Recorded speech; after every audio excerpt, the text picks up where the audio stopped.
جو تعریف لکھی ہے ولی کی سب سے پہلی اور بنیادی چیز وہ یہ ہے کہ ولی وہ ہے جو صحیح اور دلیل پر مبنی اعتقاد رکھتا ہو اور شریعت کے مطابق نیک اعمال بجا لاتا ہو۔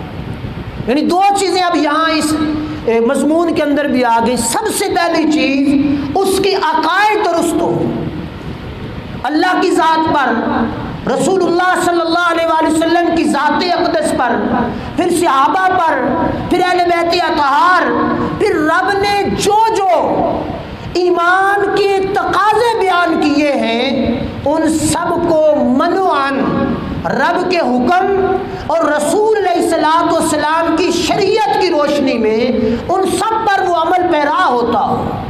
کسی ایک چیز کا بھی تارک ہوگا تو وہ ولی نہیں بنے گا۔ وہ کیا؟ ولی نہیں بنے گا۔ یعنی سب سے پہلی چیز اس کا عقیدہ بڑا مضبوط اور مبنی بر دلیل ہوگا، دلیل اسلام کی روشنی میں اس کا عقیدہ صحیح ہوگا، اور اس عقیدے کی بنیاد پر پھر اس کی زندگی نیک اعمال کا مجموعہ ہوگی۔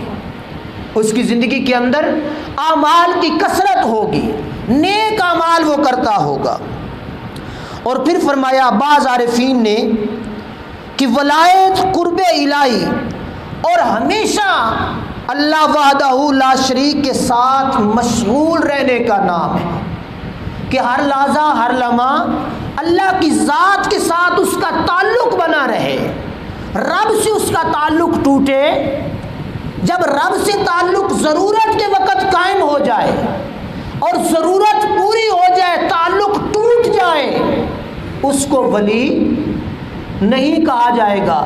ولی وہ ہوگا جس کی پریشانی رب کی بارگاہ میں پیش ہوتی ہو، جس کی خوشی رب کی بارگاہ میں پیش ہوتی ہو، تکلیف آ جائے تب بھی وہ رب کا شکر کرتا ہو، مصیبت چلی جائے خوشی آ جائے تب بھی وہ رب وحدہ لا شریک کی شکر گزاری کرتا ہو، اس کو ولی کہا جاتا ہے۔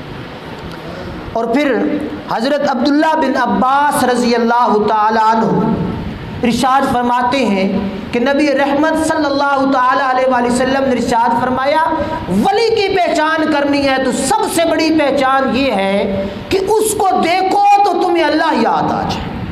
ولی کو دیکھو